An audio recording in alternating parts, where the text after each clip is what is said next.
The year is 1997, and under the heat of the July sun, the waves of the Atlantic Ocean lap against an oceanographic trawler, the Ocean Wrestler, currently several hundred miles east from the Bermuda Triangle and alone on the horizon. On the weather deck stand four searchers, the sea breeze filling their lungs as they pose for a photo.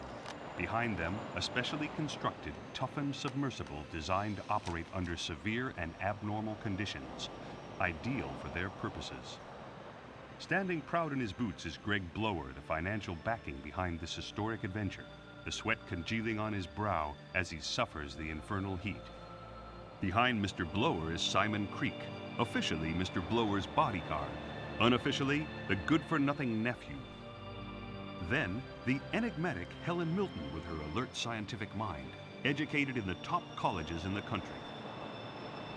Finally, Professor Caldwell, world-renowned archaeologist, considered to be a fruitcake on the hunt of a lost cause by many in the archaeological community, but in his heart and mind, he knows the many clues and legends he has followed will prove true in the end.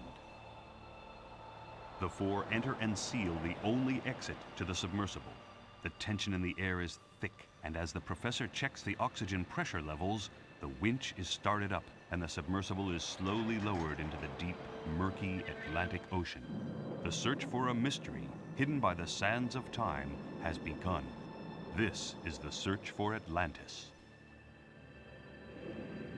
Atlantis, a myth known around the world as the city which was sunken by an angry god. Many have searched for it and failed. The lost city has hidden itself well from the prying eyes of the world.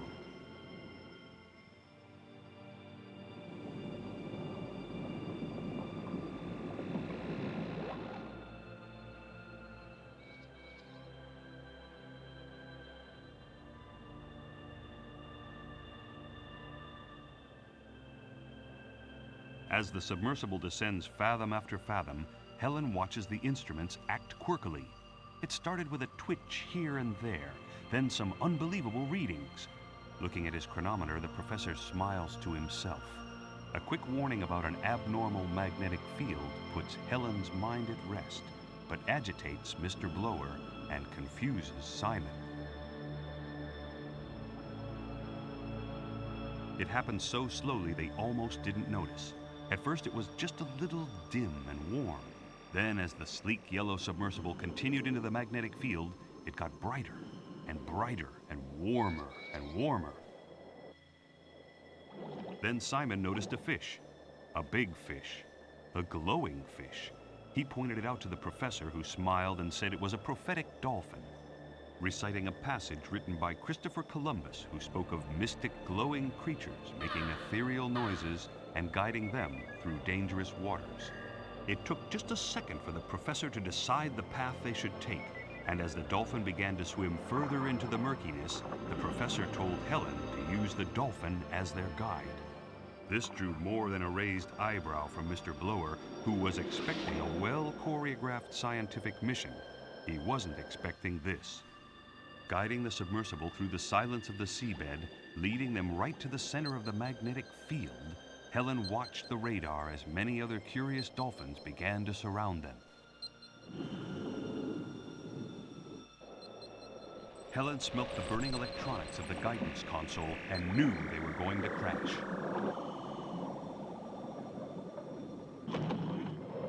The submersible shook violently as it made contact. Everybody was thrown from their seats onto hard, unforgiving surfaces. In the dim light from outside, Mr. Blower searched for his cigar lighter, constantly muttering insults at the professor. A hull-ripping creak shuddered through the small craft as it finally came to rest. Simon found Mr. Blower in the darkness and helped him to his feet. Meanwhile, the professor was both thanking and praying to the gods. Helen piped up with a status report, her fingers trying the dead controls to no avail. Most of the electrics were gone and the hull was taking on water. Then the professor suggested she should try the outside lights, as they had their own power supply. There it was, the professor's holy grail and Mr. Blower's unique business opportunity, Atlantis. In London, several days later, and in the middle of a snowstorm, a newspaper editor waits.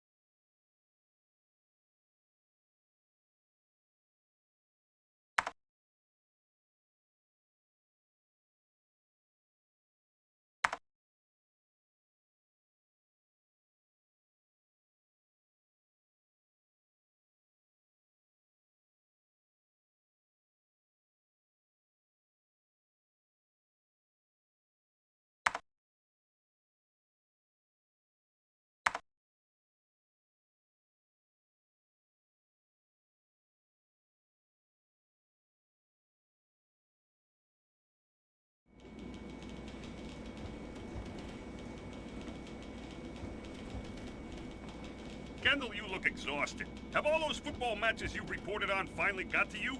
Not really. It's actually a great job. I see. Well, you remember a couple of weeks back you said you really wanted to be a serious reporter. Well, now here's your chance. I'm sending you to the Caribbean to find a missing professor. It's a top story, and I know you won't let me down. Well, did you say the Caribbean? Yes. It seems Professor Caldwell went there recently, but since then, nobody has heard a thing from him. You may remember that he came into the office a few months back, claiming he was onto the biggest archaeological discovery of this century. Chief, I'm happy doing the sports reviews here in snowy England. The Caribbean sounds great, but this is a job for a more seasoned reporter. Isn't there somebody else you could send? Now, Kendall, I think you're underestimating your talents.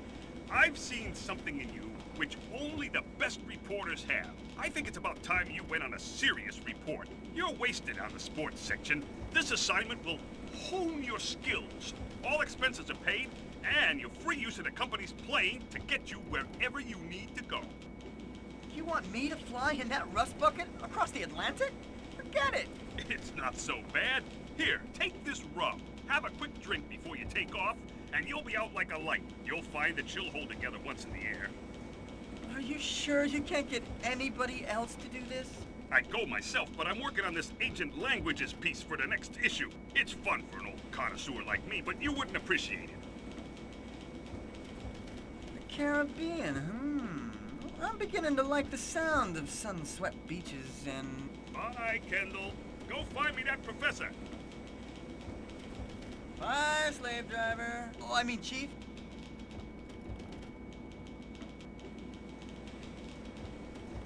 It's hard to say which is fatter, the dog or the editor.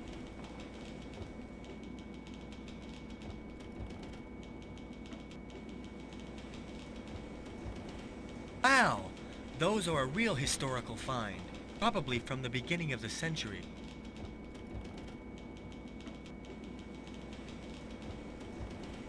Half empty, of course, or as the editor would say, half full. Oh, look! Here are the chocolates we gave him on his birthday.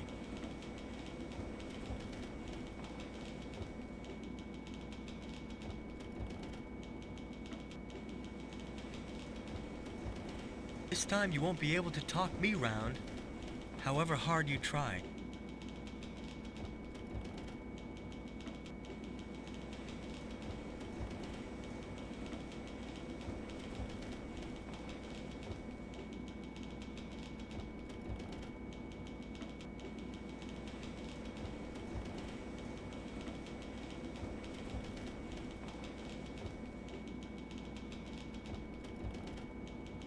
Way to the outside world. A quick taxi ride. I'm at the airport. Way to the outside world. A quick taxi ride. I'm at the airport.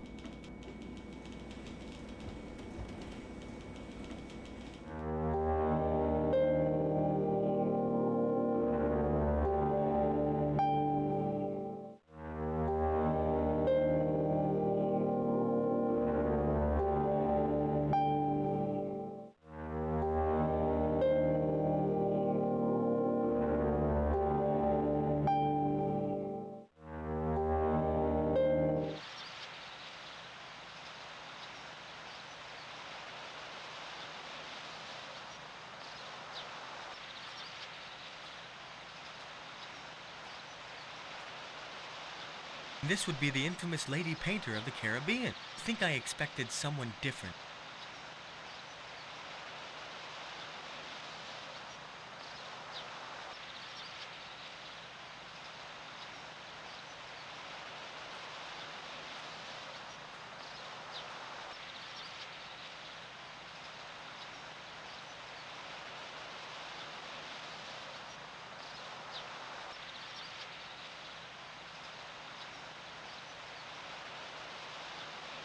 It's a big, strong door. I can't open it. It seems to be locked from the inside.